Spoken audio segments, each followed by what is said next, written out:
Halo teman-teman, kembali lagi di LNF Trilogy.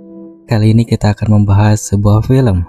Film ini adalah drama bencana survival berdasarkan kisah nyata yang dirilis pada tahun 2015. Ceritanya mengisahkan sebuah kecelakaan tambang pada tahun 2010, di mana 33 penambang terperangkap di bawah tanah selama lebih dari 2 bulan. Jadi langsung saja kita ulas alur cerita filmnya.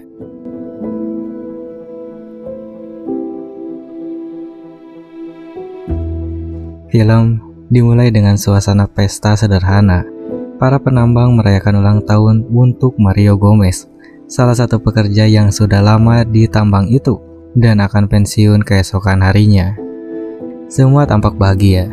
Mereka memang sudah seperti keluarga. Keesokan harinya, ke-33 penambang bersiap untuk bekerja. Mereka memasuki tambang tua itu yang sudah digali selama puluhan tahun. Di antara mereka ada Carlos, seorang anak baru yang masih gugup karena ini adalah harinya yang pertama. Sebelum masuk, mereka berdoa bersama di depan satu-satunya pintu keluar tambang, berharap diberi keselamatan. Setelah perjalanan panjang sejauh 520 meter ke dalam tanah, mereka mulai bekerja. Namun tak lama kemudian, sesuatu yang mengerikan terjadi. Salah satu penambang melihat ratakan besar di dinding tambang. Suasana mulai tegang dan tiba-tiba gempa besar mengguncang. Batu-batu raksasa berjatuhan, memaksa mereka untuk berlari menyelamatkan diri. Alih-alih mencoba mencapai pintu keluar, mereka semua menuju ruang penampungan bawah tanah yang sudah disiapkan. Longsoran besar telah menutup satu-satunya jalan keluar mereka. Meski selamat, beberapa dari mereka terluka cukup parah. Dan ketika Mario, salah satu pemimpin mereka, melihat batu besar yang menutupi pintu keluar, ia sadar bahwa ini adalah situasi hidup dan mati. Batu itu terlalu besar untuk digeser dengan kekuatan mereka. Dan di permukaan, kabar runtuhnya tambang sudah sampai ke keluarga para penambang. Mereka berkumpul di depan lokasi tambang, menunggu informasi. Kecemasan terlihat di wajah mereka, membayangkan orang-orang tercinta mereka yang terperangkap di bawah sana. Pihak perusahaan tambang tidak memberikan jawaban yang memuaskan, sementara keluarga hanya bisa berharap bahwa 33 nyawa itu masih selamat. Di dalam tambang, situasinya semakin sulit. Stok makanan dan air sangat terbatas, sementara tambang terus tidak stabil. Mario tahu bahwa jika mereka tidak melakukan sesuatu, semuanya bisa berakhir tragis. Namun mencoba keluar sendiri juga terlalu berbahaya. Pilihan mereka kini hanya bertahan dan berharap bantuan dari luar akan datang sebelum terlambat. Salah satu keluarga penambang, Maria, mulai mempertanyakan di mana tim penyelamat berada. Ia mencoba menenangkan keluarga lain juga yang mulai panik, meyakinkan mereka untuk tetap bertahan dan menuntut jawaban. Kabar runtuhnya tambang itu bahkan sampai ke telinga presiden, dan menteri pertambangan yang masih muda turun langsung meyakinkan presiden bahwa pemerintah harus ikut campur dalam penyelamatan itu. Meskipun tambang itu dimiliki oleh perusahaan swasta, namun baginya tanggung jawab moral adalah hal yang tidak bisa diabaikan, apalagi dengan 33 nyawa yang terjebak di dalam sana. Sementara itu di bawah tanah, para penambang terus mencari cara untuk memberitahu dunia bahwa mereka masih hidup. Namun semua alat komunikasi sudah mati, membuat mereka hanya bisa berharap pada satu jalan terakhir, yaitu tangga menuju permukaan. Mario bersama dengan seorang rekannya mulai mendaki.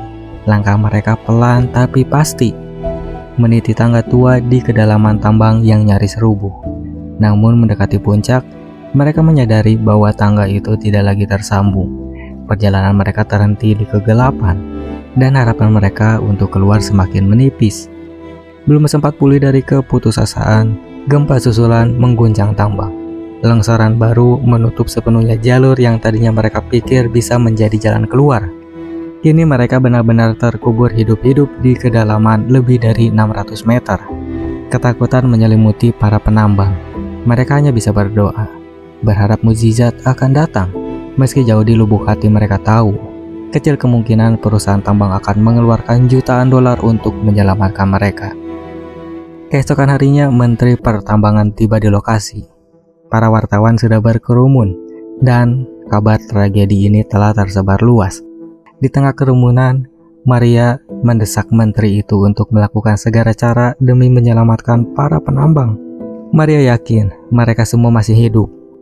Namun pertemuan dengan pihak perusahaan tambang tidak menghasilkan solusi. Perusahaan berdalih bahwa biaya penyelamatan terlalu besar dan kemungkinan keberhasilan terlalu kecil untuk diupayakan. Kabar ini membuat keluarga penambang yang menunggu di luar marah besar. Mereka merasa diabaikan, dan kemarahan itu dengan cepat berubah menjadi protes. Di bawah tanah, situasinya juga semakin kacau. Persediaan makanan yang tersisa menjadi sumber konflik. Para penambang mulai saling berebut. Mario yang kini mengambil peran sebagai pemimpin segera bertindak. Ia memisahkan mereka yang bertengkar dan mengambil alih tanggung jawab atas pembagian makanan. Dengan tegas ia memastikan bahwa makanan dibagi secara adil dan hanya sehari sekali demi menjaga persediaan yang tersisa. Keputusannya membawa ketenangan, meskipun rasa lapar terus menghantui mereka. Di permukaan, Presiden memutuskan untuk bertindak. Ia memanggil seorang ahli tambang terkenal bernama Andre, yang memiliki pengalaman luas dalam penyelamatan tambang. Andre setuju untuk membantu Menteri Pertambangan merancang strategi penyelamatan. Dengan peralatan yang lebih canggih dan dukungan penuh dari pemerintah, mereka mulai menyusun rencana untuk membawa ke-33 penambang kembali ke permukaan. Andre mulai memaparkan rencananya. Meskipun penuh tantangan dan nyaris tanpa harapan, strategi utamanya adalah mengebor besar-besaran ke berbagai arah, dengan harapan salah satu bor dapat mencapai lokasi para penambang. Kendati peluang keberhasilannya kecil, itu adalah satu-satunya cara untuk mencoba menyelamatkan mereka yang terperangkap jauh di bawah tanah. Di dalam tambang, Mario berjuang menjaga semangat ke-33 penambang lainnya. Dengan sisa susu yang ada, ia membaginya dengan penuh kehati-hatian, memastikan setiap orang mendapatkan bagian yang sama. Sementara itu di permukaan, alat pengeboran besar mulai tiba. Muncul harapan baru bagi keluarga dan para penambang. Mereka bersorak lega, membayangkan orang-orang tercinta mungkin akan segera kembali ke pelukan mereka. Ketika para penambang mulai mendengar suara bor dari atas, harapan mereka kembali bangkit. Suara itu bagaikan janji kehidupan, membuat mereka percaya bahwa bantuan sedang mendekat. Di permukaan, pemerintah mendirikan fasilitas untuk keluarga korban, termasuk ruang makan, tempat istirahat, hingga ruang belajar untuk anak-anak, agar mereka bisa bertahan selama masa penantian yang tak menentu ini. Namun waktu terus berlalu, dan makanan di bawah tanah semakin menipis. Mario sekali lagi harus mengambil langkah sulit. Ia mencampur sisa makanan dengan air, berusaha membuatnya cukup untuk semua orang. Tetapi ketegangan mulai meningkat, terutama ketika suara bor yang sempat menjadi harapan ternyata meleset dari lokasi mereka. Rasa keputusasaan mulai melanda lagi. Di permukaan, Andre dan timnya mulai merasa bahwa usaha mereka sia-sia. Kondisi tambang yang tidak stabil dan kedalaman yang ekstrim membuat penyelamatan terlihat mustahil. Para penambang mulai menyerah. Dalam kesunyian yang penuh tekanan, bayangan orang-orang tercinta mulai menghantui pikiran mereka. Beberapa membayangkan keluarga datang membawa makanan favorit, memberi mereka pelukan hangat dan menenangkan hati yang lelah. Kebahagiaan itu terasa nyata, sampai akhirnya mereka tersadar bahwa itu hanyalah imajinasi yang dihadirkan oleh rasa lapar dan putus asa. Di permukaan, Andre merasa waktunya habis. Dengan hati yang berat, ia memutuskan untuk menghentikan pengeboran. Namun tim penyelamat lain, didorong oleh desakan keluarga korban dan rasa tanggung jawab moral, tetap berusaha mencari cara. Mereka menyadari bahwa setiap menit yang berlalu adalah taruhan hidup dan mati bagi ke-33 jiwa yang terkubur jauh di bawah tanah. Dan malam itu, suasana di sekitar tambang dipenuhi rasa haru dan putus asa. Keluarga para penambang berkumpul, memanjatkan doa terbaik untuk keselamatan 33 jiwa yang terjebak jauh di bawah tanah. Wajah-wajah mereka menyiratkan ketakutan, kesedihan sekaligus harapan tipis. Di tengah kerumunan itu, Andre memperlihatkan semuanya tanpa bisa menawarkan solusi. Menteri muda yang menemani mereka turut berdoa, berusaha menenangkan hati mereka meski dirinya sendiri diliputi keraguan. Dalam momen penuh keheningan itu, Menteri muda terinspirasi oleh percakapannya dengan Maria. salah satu keluarga korban. Kata-kata Maria tentang kegagalan manusia yang tak pernah belajar dari kesalahan seolah menyalakan secercah ide di pikirannya. Ide yang tampaknya mustahil. Melakukan pengeboran dengan cara berbeda, jauh dari lokasi awal yang selama ini menjadi fokus. Andre mendengarkan penjelasan itu dengan skeptis, tapi ia memahami logikanya. Strategi ini bertujuan untuk memanfaatkan batu besar sebagai penunjuk jalan, mengarahkan bor agar mencapai lokasi para penambang yang terisolasi. Tim segera memulai pengeboran dengan rencana tersebut. Hari-hari terus berlalu, dan di bawah sana, para penambang berjuang melawan kelaparan dan keputusasaan. Kini hari ke-17, dan semua sudah mendekati batas kemampuan mereka. Mario yang selama ini menjadi pemimpin kelompok mulai menyerah. Ia memejamkan matanya, seolah siap menerima akhir yang tragis. Namun tiba-tiba, setetes air dingin jatuh ke wajahnya, membangunkannya. Bersama dengan itu suara bor terdengar menggema, memecah keheningan yang mencekam. Dinding batu di hadapan mereka mulai retak, dan akhirnya sebuah lubang muncul, memungkinkan bor menembus masuk. Mario berteriak memanggil teman-temannya. Mereka yang nyaris kehilangan harapan kini bersorak bahagia. Semua orang memukul-mukul bor dengan logam, menciptakan suara yang bisa didengar tim penyelamat di atas. Untuk memastikan berkomunikasi, tim penyelamat mengaitkan pesan di ujung bor yang kemudian dibaca oleh para penambang. Ketika pesan dari bawah itu diterima, Menteri dan Andre merasa usaha mereka terbayar. Presiden bahkan membacakan kabar tersebut langsung kepada keluarga korban yang menangis dalam kebahagiaan. Berita ini menyebar ke seluruh dunia, menarik perhatian berbagai negara yang terus memantau perkembangan penyelamatan.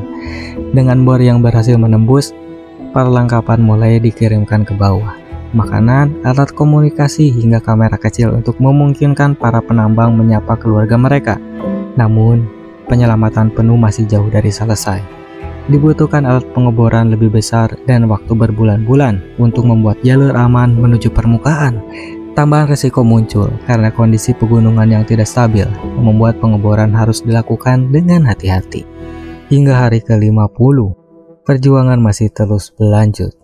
Tim penyelamat menghadapi tantangan besar dari bor yang patah hingga batu yang sulit ditembus. Para petugas sudah sangat kelelahan, tetapi dorongan dari keluarga korban di permukaan membuat mereka terus bertahan. Hingga akhirnya terungkap bahwa penghalang utama adalah besi penahan besar di dalam tanah yang hampir mustahil ditembus. Namun di tengah semua kesulitannya, satu hal tetap menyala, yaitu harapan. Bagi para penambang yang bertahan di bawah tanah maupun keluarga mereka di atas, semua memegang teguh keyakinan bahwa keajaiban masih mungkin terjadi. Sementara itu, Menteri Muda dan Andre bersiap menyusun langkah terakhir untuk menaklukkan rintangan terakhir ini. Di bawah tekanan waktu dan kondisi yang semakin genting, para penambang akhirnya membuat keputusan yang beresiko besar. Mereka sepakat untuk menggunakan bahan peledak untuk menghancurkan besi penahan yang menjadi penghalang terakhir antara mereka dan kebebasan. Meski berbahaya dan penuh ketidakpastian, itu adalah satu-satunya cara agar bor yang lebih besar dapat menembus dan mencapai mereka. Dalam suasana yang penuh ketegangan, para penambang menyiapkan peledak itu dengan hati-hati. Detik-detik menjelang ledakan dipenuhi doa dan harapan, sementara mereka berlindung sejauh mungkin dari dampaknya. Saat bom itu meledak, suara dentuman menggema, dan serpihan besi raksasa itu akhirnya hancur. Bor besar pun berhasil masuk ke dalam ruangan tempat mereka terjebak selama berminggu-minggu.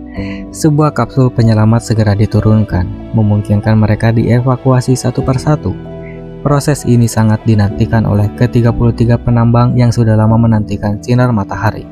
Setelah 69 hari terjebak di kedalaman bumi, mereka akhirnya berhasil keluar satu demi satu, disambut keluarga hangat mereka yang menanti setia di permukaan.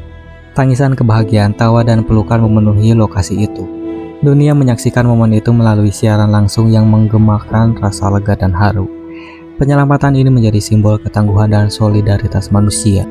Keberhasilan membawa ke-33 penambang kembali ke permukaan disambut dengan sukacita bukan hanya oleh keluarga mereka, tetapi juga oleh masyarakat global yang mengikuti perjuangan ini dengan penuh perhatian. Sejak saat itu, para penambang tetap menjalin hubungan erat, menganggap satu sama lain sebagai saudara yang terikat oleh pengalaman luar biasa tersebut. Kisah ini menjadi pengingat akan pentingnya harapan, keberanian, dan kerjasama dalam menghadapi tantangan terbesar. Dan juga sebagai catatan, meskipun detail dari film sudah diringkas, pesan emosional dari cerita tetap kuat. Jika Anda belum menonton filmnya, pengalaman langsung akan memberikan dampak emosional yang lebih mendalam. Terima kasih telah mengikuti ulasan ini, dan sampai jumpa di alur cerita film berikutnya.